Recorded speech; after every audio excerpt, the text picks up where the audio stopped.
In the headlines, Nigerian Air Force clarifies unmanned aerial vehicle, not helicopter, crashed in Kaduna.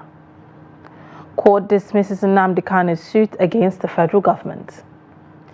FCT police foils kidnapping, rescue 2 kidnapped victims.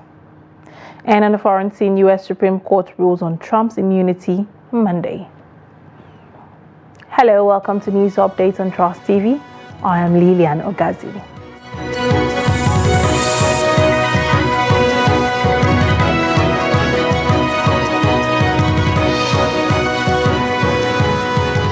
And now to the news.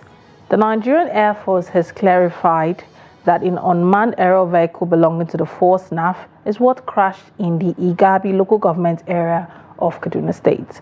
Locals had earlier said it was a helicopter crash that took place in the early hours of Monday at Tami village near Rigachikum.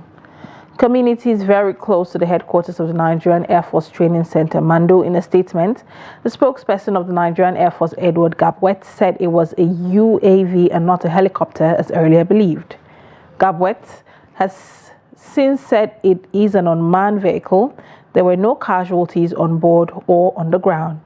He added that preliminary investigations have since commenced to ascertain what may have caused the mishap. In the wake of the incident, a team of Air Force personnel from the Nigerian Air Force Training Center and 401 Flying School was said to have cordoned off the scene to secure the area for emergency rescue operations and also investigate the cause of the crash. Moving on, gunmen have reportedly abducted no fewer than 20 travelers on the Shagamu-Ijebu-Ode Expressway. The travelers were allegedly ambushed around the Shagamu area command of the Nigerian Police Force in Ilashon Township on Sunday. While the police public relations officer in the state, Omolola Odutola, said the report was not true, a resident and chairman of Ilishan Development Council, Wemi Osude, said a victim was shot in the knee during the incident. He confirmed that one of the victims, a resident of Ilishan Remo, is receiving medical treatment at Babcock University Teaching Hospital after being shot on the knee by the suspected gunman. Osude added that he had spoken to the residents receiving treatment. He also mentioned discussing the incident with the Shagamu area commander, expressing hope that security agents would pursue the criminals and rescue the abducted individuals. The FCT Police Command says it has fought an attempted kidnap and rescued 2 victims in Guto village of Bari, local government area of the FCT. A statement from the spokesperson of the command, Josephine Ade, identified the victim as Matt Ojadi, 15, and Evelyn Chinaza, a 12-year-old, whom she said were kidnapped and forcefully taken to an unknown location. Ade said the police, in synergy with DSS hunters, trailed the suspect to Guraka Forest in Niger State, where the police engaged them in an intense gun duel. She noted that the kidnappers were overwhelmed by the operatives, forcing them to scamper to safety through the nearby bushes with varying degrees of bullet injuries, while the 2 kidnapped victims were rescued unhurt. The PRO said the rescue victims have since been reunited with their families. Still in the FCT, the police command has debunked rumors making the rounds that it has arrested Martins Vincent O'Shea, popularly known as Very Dark Man or VDM. According to the command's public relations officer, Josephine Ade, Very Dark Man was not arrested, but was only invited for questioning on the allegations of cyber stalking, cyberbullying, and defamation of character. She added that he has since been released after voluntarily giving his statement on the allegations. And now in health, the Lagos State Commissioner for Health, Aki Abayomi, on Sunday disclosed that 26 cases of severe gastrocentris confirmed to be caused by cholera were reported at Kirikiri Medium Security Prison. The development was against the claim by the Nigerian Correctional Service on Wednesday, June 26, 2024, that custodial centers nationwide were free of cholera. The NCOS spokesman Abubakar Umar had stated that the routine hygiene measures put in place in the correctional centers had helped to keep cholera out.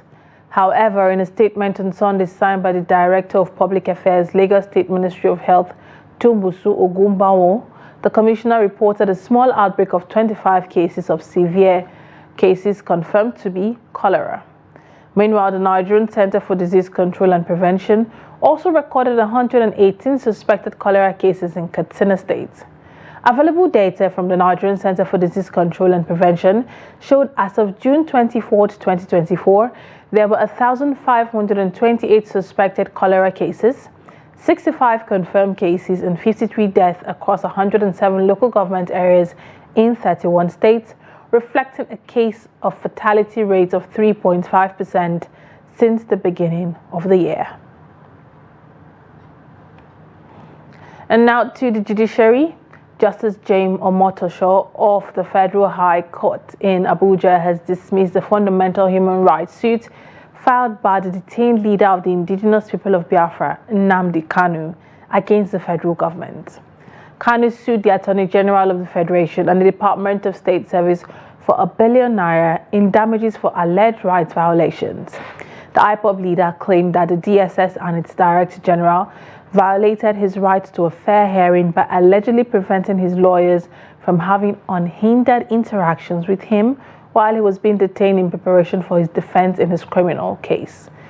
While delivering judgment, Justice Omosoho held that Kanu failed to provide credible evidence to sustain his claims that his interactions with his lawyers were interfered with. The court also dismissed Kanu's claim that he was detained unhindered access to his lawyers and that DSS officials eavesdropped on his conversation with his lawyers, which constituted a breach to his right to a fair hearing.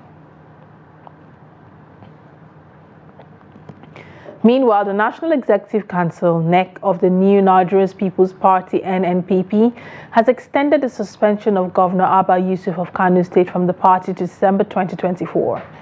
People's Party Governor Abba Yusuf was suspended in February this year for alleged insubordination.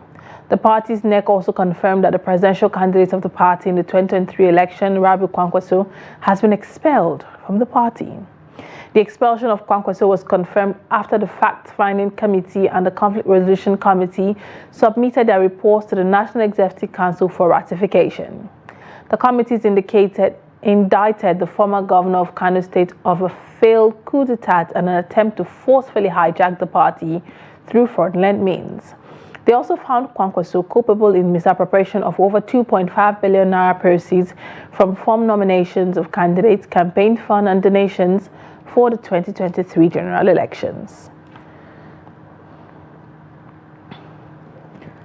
Due to Nigeria's growing unemployment numbers, especially among the youth demographic, millions of Nigerian youth are now turning to artisanal skills for job opportunities. Graduates with promising certificates are now making ends meet with usual traditional jobs, as captured in this report by Hassan Koli. This is where Abdurrashid makes a living from. Abdul, an LCE holder who chose welding skills over his certificate, says he is not about holding any public office. Anytime I interact with public servants, they are always surprised by my appearance and lifestyle because they are taking us for granted. I make 3 to 10,000 naira daily, which is almost 100 to 300,000 naira monthly. So with this, I cannot even accept any government job. In fact, I am contented with my earnings. For more than a decade, Abdul has been a welder and also training youths and children with his skills. When I started practicing these skills 13 years ago, people were laughing at me and calling me names. But I thank Allah because I have become successful. Now I am even creating some mini drums for laboratory use, welding water tanks and vehicles, and training youths, some of whom have opened at least 7 outlets now.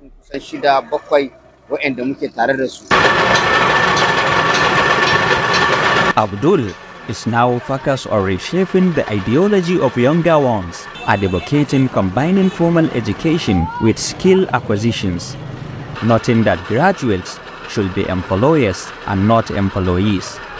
From Gombe, Hassan Koli reporting for Trust TV. This is news update coming to you from Trust TV. Coming up, Gombe calabash traders worry over craft longevity. More news when we return. Do stay. Welcome to Trust TV, your gateway to the captivating essence of Nigerian history, culture, and society. And this is where the hydroelectric power dam is supposed to be constructed. Delve into the depths of Nigeria's past with our insightful documentaries unraveling the intricacies of ancient civilizations and colonial influences that have shaped the nation's identity. Immerse yourself in the vibrant Nigerian traditions and customs as we showcase the diverse cultural landscape. The early history of human existence can be traced to the heart of northern Nigeria. Here, archaeologists found evidence of a group of people who sculpted clay and developed tools to smelt iron. From lively festivals to time-honored rituals, Trust TV encapsulates the spirit of Nigeria's dynamic heritage. Experience an authentic portrayal of contemporary Nigerian culture that is both engaging and enriching. With over 250 ethnicities, over 500 languages, and a youthful population, Nigeria has a truly diverse demographic advantage. Don't miss out on Trust TV's amazing and impactful storytelling. Trust TV, documenting the Nigerian story.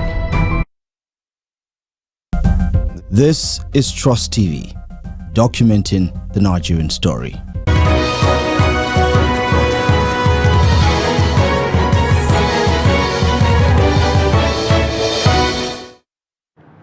You are welcome back. If you're just joining us, this is news updates coming to you from Trust TV. Let us take a look at our headline stories again. Nigerian Air Force clarifies on manned aerial vehicles, not helicopter crashed in Kaduna. Court dismisses Nnamdi Kanu's suit against the federal government.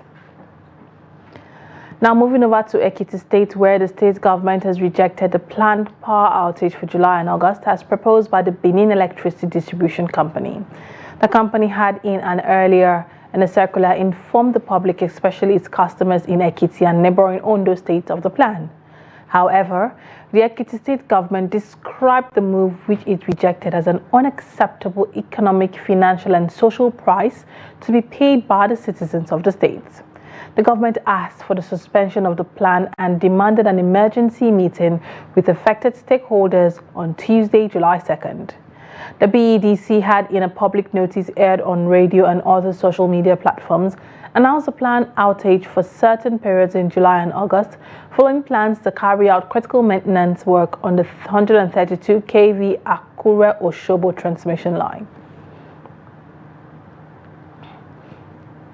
The calabash, renowned for its fruit and bottle gourd, has historically served diverse roles in African cultures, functioning as utensils, containers, and even musical instruments.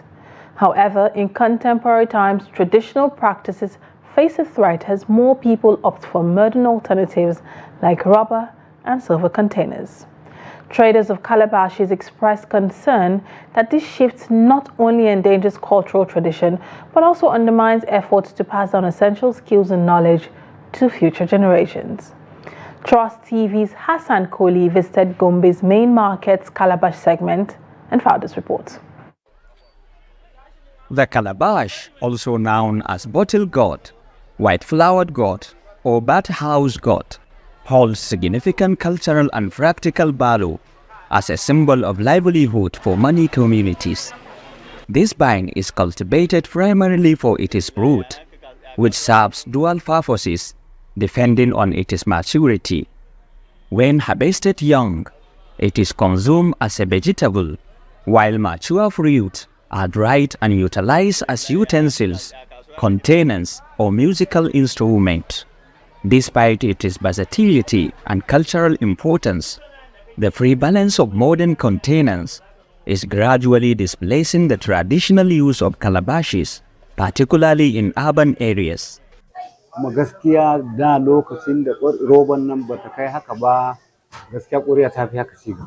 The tradition of using calabash is gradually fading away.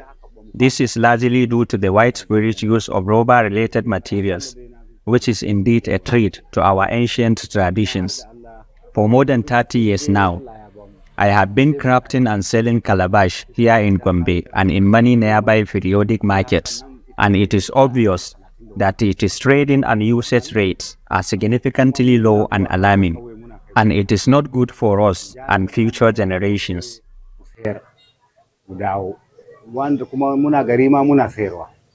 With this development, a series of measures have been put in place to save the tradition from going into extinction.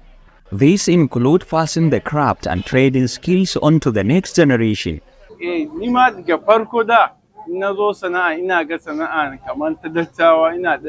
For the first time, it was difficult for me because many people label this as skill that will only be practiced by old and traditional people, not people within my age range.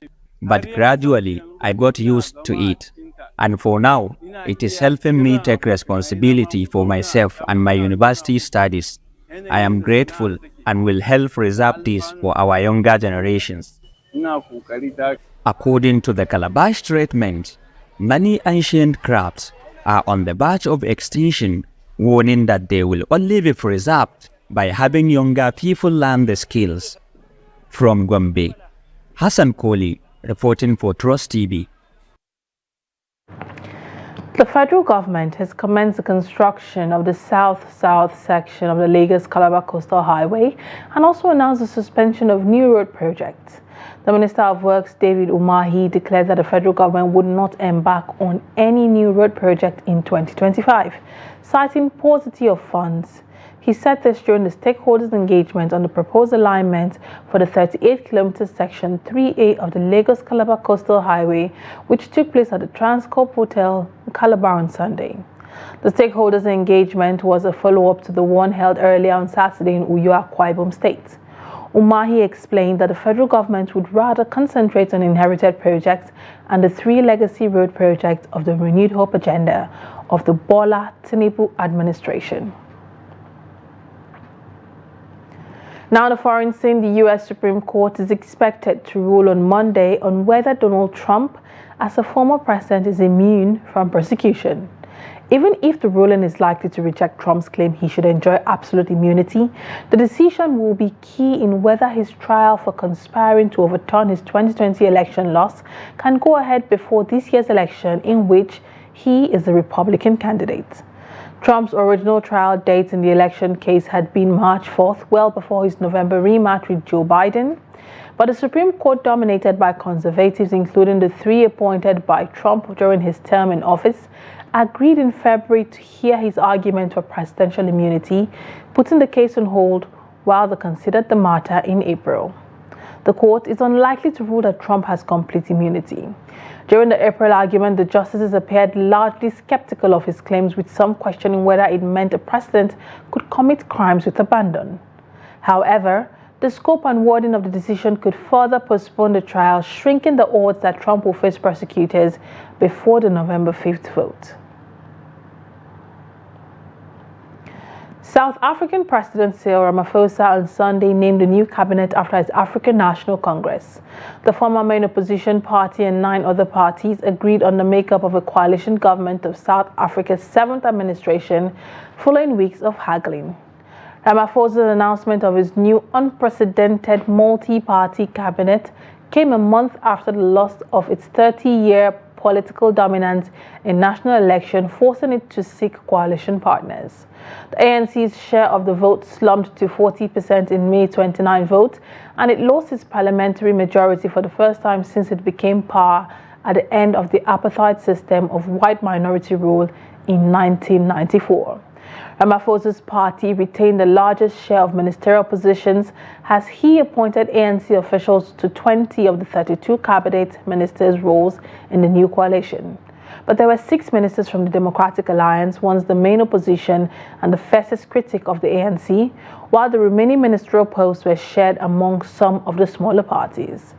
The DA won the second largest share with a vote of 21%. Others have also joined what the ANC called a government of national unity that is open to any of the 18 parties represented in parliament. The establishment of the government of national unity in its current form is unprecedented in the history of our democracy. We have had to consider how to form a new government in a manner that advances the national interest, that also gives due consideration to the outcome of the election and that makes use of the respective capabilities within each of the parties represented. It is important that we deploy into positions of responsibility people who are committed, capable, and hardworking, and who also have integrity. We've had to ensure that all the parties are able to participate meaningfully in the national executive, as well as in various parliamentary positions, and that they should represent the diversity of the people of South Africa properly. And now in sports, Manchester United are keen on signing Victor Osimhen, with the Red Devils reportedly plotting a player plus cash deal to sign the 25-year-old Napoli striker. The Nigerian has been linked with clubs like Chelsea, Arsenal and PSG, but reports say United are very much in the race as well. According to the report, the Red Devils have offered cash plus striker Rasmus Højlund in a deal for the Napoli man. Højlund joined United last season and was quite impressive in his debut campaign in England. Napoli are prepared to cash in on Osimhen this summer despite being their leading top scorer for the past 2 seasons, including the Scudetto-winning 2022-2023 campaign. Having proven himself in Italian football, he could look to test himself at yet another league, with the Premier League touted as his next destination. After signing a contract extension with Napoli, the Nigeria's release clause was pegged between £120 million and £130 million. But that amount has been a problem for suitors, forcing the club to reduce Osimhen's asking price to £100 million. The duo of Sunshine Stars head coach Kennedy Boboye and Aqua United forward Sani Suleiman have both emerged as the winners of the Nigerian Premier Football League Manager and Player of the Month, ELBAS, for May-June 2024. Boboye had impressive performance that saw Sunshine Stars go on a 5-game unbeaten streak away from May to June, which was enough to save the team from relegation. Having also gotten 2 of his 4 wins in the period, Boboye stood tall above competitors Meremu Okara, Majid Mohammed and title-winning coach Fidelis Ilechukwu. Meanwhile, Aqua United Suleiman was emerged winner of the player category, picking up his second honor after winning the March edition for his 5-goal haul in his last 6 games. Suleiman had scored 5 goals in the month under review, including a brace that helped his side to go away win over Lobby Stars and another brace and the home win over Katsina United. He ends the MPFL season as the only player to have won 2 league, Bloggers Awards, LBA Players of the Month and Bottom. With that, we've come to the end of news updates here on Trust TV. Do well to follow us across all our social media platforms for more news programs and documentaries. Thanks for watching. I am Lilian Ogazi. Bye for now.